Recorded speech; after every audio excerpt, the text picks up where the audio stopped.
Ibuhos mo mga bossing ko, ito pong isang basong tubig at pinagbabayaran nitong bawang natin mga bossing ko at magugulot ka sa resulta nito. Ito po'y gagawin nyo lamang mga bossing ko sa umaga. Ito pa mga bossing ko yung mga bandang alas 7 nyo po ito gagawin mga bossing ko na nakaharap ka muna sa gawing silangan mga bossing ko sa umaga. Ito po'y magdudulot sa inyo ng swerte mga bossing ko at ikaw mismo ay magugulat sa dami ng blessing na darating. Ngayon pa mga bossing ko, humawak po kayo mga bossing ko ng isang bawang at mas mainam pa na ito po ay kung gusto nyo idikdikin nyo para lalong mga moy mga bossing ko yung mismong bawang natin sa ating tubig. At pagkatapos mga bossing ko, nakarap ka sa gawing silangan. At pagkatapos mga boss, ang gagawin nyo lamang mga bossing ko, magwi-wish ka ng lahat ng gusto ninyo. Sabihin nyo po sa pamamagitan ng pampaswerting ito, ang lahat ng inyo po mga hihilingin ay matutupad.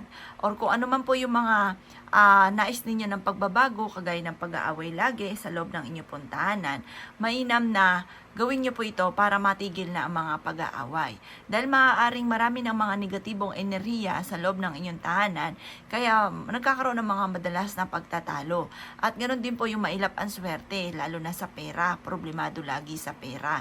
At kung kayo mananaya, malaki rin po itong may tutulong upang sa ganoon ikaw ay makapanalo ng malaking halagang pera. Ang gagawin nyo lamang po ay ganito, humawak ka na po ng isang basong tubig at pagkatapos magdikdik ka ng bawang or kung gusto nyo ganyan din, ibababad lang po natin ito. 24 oras nating ibababad. Pero bago nyo ito ibabad, mag-wish ka muna na lahat ng gusto po ninyo. Pagtapos ka na mag-wish mga bossing ko, ibilad ito sa sinag ng araw hanggang alas 8 ng umaga. At pagkatapos mga bossing ko, ng alas 8 ng umaga ay ilagay nyo ito sa ilalim ng inyong higaan. At bukas mga bossing ko, i-overnight natin to sa ilalim ng ating higaan. Upang sa ganon, kung ano man ang mga negatibong enerhiya sa inyo pong katawan, yan po ay maaaring mawawala na mga bossing.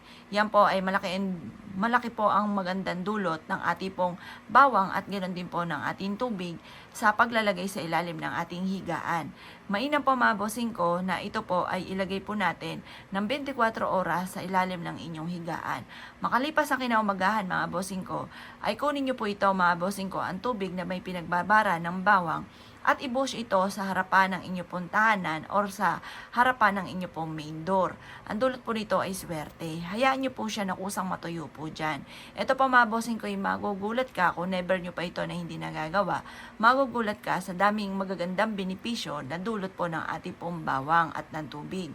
Ito pa kung kayo po lagi minamalas, away-away palagi, may ang swerte lalo na sa pera, may mga karamdaman at ganoon din po hindi nga po pagkakasunduan na miyembro ng pamilya, maging sa inyo po negosyo na away-away palagi, pwede nyo rin po itong gawin mga bossing. Ibabad nyo rin po yan sa bawang at tubig at ilagay ito naman sa ilalim ng kaha po ninyo. Kung kayo ay may negosyo sa ilalim ng kaha. At kinabukasan na ibuhos nyo po ito sa main entrance ng inyo pong negosyo. Ang dulot po nito ay swerte. Hayaan nyo nang matuyo lang po yan dyan mga bossing ko. Ngayon pa mga bossing ko, ikinaniwala at naisyo po itong gawin. Asya mga boss. Good luck po sa inyo po lahat.